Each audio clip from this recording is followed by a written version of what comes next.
പാർലമെന്റിൽ സംയുക്ത സമ്മേളനത്തെ രാഷ്ട്രപതി അഭിസംബോധന ചെയ്തു. ഭാരതത്തെ ലോകത്തിലെ മൂന്നാമത്തെ സാമ്പത്തിക ശക്തിയായി ഉയർത്തുമെന്ന് ദ്രൗപദി മുർമു.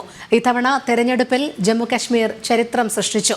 സ്പീക്കറായി വീണ്ടും തെരഞ്ഞെടുക്കപ്പെട്ട ഓം ബിർളയെ അഭിനന്ദിച്ച രാഷ്ട്രപതി കഴിഞ്ഞ സർക്കാരിന്റെ നേട്ടങ്ങൾ എണ്ണി പറഞ്ഞുകൊണ്ടായിരുന്നു രാഷ്ട്രപതിയുടെ നയപ്രഖ്യാപനം. അടിയന്തരാവസ്ഥയെക്കുറിച്ചും പ്രതിപാദിച്ച് രാഷ്ട്രപതി. ജിഷ്ണു കൃഷ്ണൻ ചേരുന്നു. ജിഷ്ണു, കൂടുതൽ വിശദാംശങ്ങൾ.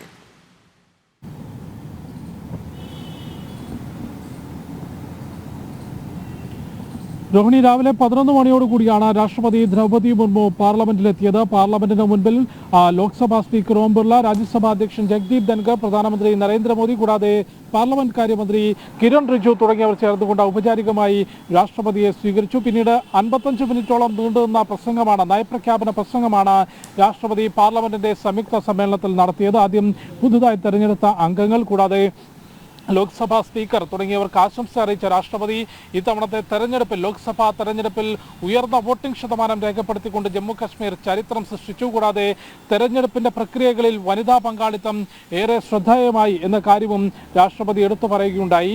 മൂന്നാം തവണയും ജനങ്ങൾ മോദി സർക്കാരിൽ വിശ്വാസമർപ്പിച്ചിരിക്കുകയാണ്.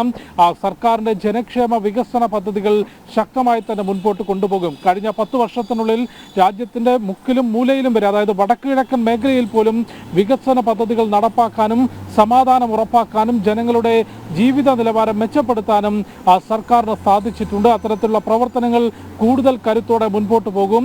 ഐതിഹാസികമായ തീരുമാനങ്ങൾ പുതിയ സർക്കാരിന്റെ ഭാഗത്തുനിന്നുണ്ടാകും. മൂന്നാം മോദി സർക്കാരിന്റെ ആദ്യ ബജറ്റ് ചരിത്രത്തിൽ ഇടം നേടും എന്ന് വ്യക്തമാക്കിയ രാഷ്ട്രപതി നിലവിൽ ഭാരതം ലോകത്തിലെ 5ാമത്തെ സാമ്പത്തിക ശക്തിയായി വളർന്നിട്ടുണ്ട്. അതിവേഗത്തിൽ ലോകത്തിലെ 3ാമത്തെ സാമ്പത്തിക ശക്തിയായി ഭാരതം മാറുമെന്നും അതിനുള്ള പ്രവർത്തനങ്ങൾ ഉണ്ടാകും, അതിനുള്ള തീരുമാനങ്ങൾ ഉണ്ടാകും എന്നുള്ള കാര്യം കൂടി രാഷ്ട്രപതി ചൂണ്ടിക്കാണിക്കുകയുണ്ടായി. കൂടാതെ വ്യോമയാനം, IT, വനിതാ സ്ത്രീ ശാക്തീകരണം, കൃഷി തുടങ്ങിയിട്ടുള്ള മേഖലകളിലെല്ലാം മികച്ച പ്രവർത്തനങ്ങൾ ഉറപ്പാക്കാൻ, വികസനം ഉറപ്പാക്കാൻ, കർഷകരുടെ ജീവിത നിലവാരം ഉയർത്താൻ സർക്കാരിന് സാധിച്ചിട്ടുണ്ട്. ഒപ്പം സമകാലീനമായ ചില വിഷയങ്ങളിലും രാഷ്ട്രപതി നയപ്രഖ്യാപന പ്രസംഗത്തിൽ സർക്കാരിന്റെ നിലപാട് വ്യക്തമാക്കിയിട്ടുണ്ട്. നീറ്റ് പരീക്ഷയിൽ ഉണ്ടായിട്ടുള്ള ക്രമക്കേട്, അത് ഭാവിയിൽ തടയുന്നതിന് ശക്തമായ ഇടപെടലും പുതിയ നിയമവും ഇതോടെ സർക്കാർ നടപ്പിലാക്കിയിട്ടുണ്ട്. നിലവിൽ നടന്നിട്ടുള്ള ക്രമക്കേടിന് കാരണക്കാരായവർക്കെതിരെ കർശനമായ നടപടി ഉണ്ടാകുമെന്നും ആ വിഷയത്തിൽ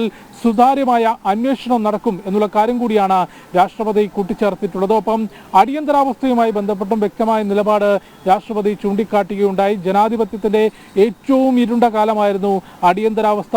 രാജ്യത്തിന്റെ ഭരണഘടനയ്ക്കെതിരെ നടന്ന ഏറ്റവും വലിയ അക്രമമാണ് ഈ അടിയന്തരാവസ്ഥയിലൂടെ, അല്ലെങ്കിൽ അടിയന്തരാവസ്ഥ പ്രഖ്യാപിച്ചതിലൂടെ അന്ന് ഉണ്ടായിട്ടുള്ളത്. അത് ജനാധിപത്യത്തിന് എന്നുമെന്നും കളങ്കമായിരുന്നു അടിയന്തരാവസ്ഥ എന്ന കാര്യം കൂടി പറഞ്ഞു വെച്ചുകൊണ്ടാണ് രാഷ്ട്രപതി നയപ്രഖ്യാപന പ്രസംഗം അവസാനിപ്പിച്ചത്. അതിനുശേഷം രാജ്യസഭാ അധ്യക്ഷൻ ജഗ്ദീപ് ധൻഖറും ഒപ്പം ലോക്സഭാ സ്പീക്കറും പാർലമെന്റിൽ സംസാരിക്കുകയുണ്ടായി. കൂടാതെ അതിനുശേഷം പ്രധാനമന്ത്രി നരേന്ദ്രമോദി കേന്ദ്ര മന്ത്രിസഭയിലെ അംഗങ്ങളെ പാർലമെന്റിന് പരിചയപ്പെടുത്തുന്നു. അതിനുശേഷമായിരിക്കും നന്ദിപ്രമേയ ചർച്ചയും അതിന്മേലുള്ള ചർച്ചകളും നടക്കുക. ഓരോ കക്ഷികൾക്കും അംഗങ്ങളുടെ എണ്ണമനുസരിച്ചുള്ള സമയം നിശ്ചയിച്ച് നൽകും. ആ സമയത്തിൽ പാർലമെന്റിൽ അംഗങ്ങൾക്ക് ഈ രാഷ്ട്രപതിയുടെ നയപ്രഖ്യാപന പ്രസംഗത്തിന്മേലുള്ള ചർച്ചയിൽ പങ്കെടുക്കാൻ സാധിക്കും. ഏറ്റവും ഒടുവിൽ പ്രധാനമന്ത്രി നരേന്ദ്രമോദിയുടെ മറുപടി പ്രസംഗത്തോടെയായിരിക്കും പാർലമെന്റിന്റെ ഈ സമ്മേളന കാലയളവം അവസാനിക്കുക. ജൂലൈ 3 വരെയാണ് നിലവിൽ രാജ്യസഭയും ലോക്സഭയും അജണ്ട നിശ്ചയിച്ചിട്ടുള്ളത്. അതിനു മുൻപായി ഈ ചർച്ച പൂർത്തിയാക്കി പ്രധാനമന്ത്രി നരേന്ദ്രമോദിയുടെ മറുപടി പ്രസംഗം ഉണ്ടാവുകയാണെങ്കിൽ അതോടുകൂടി സഭ പിരിയും. അതല്ലെങ്കിൽ ജൂലൈ 3 വരെയായിരിക്കും രാജ്യസഭയും ലോക്സഭയും ഉണ്ടാവുക. രോഹിണി. ശരി, ജിഷ്ണു കൃഷ്ണനാണ് വിവരങ്ങൾ നൽകിയത്.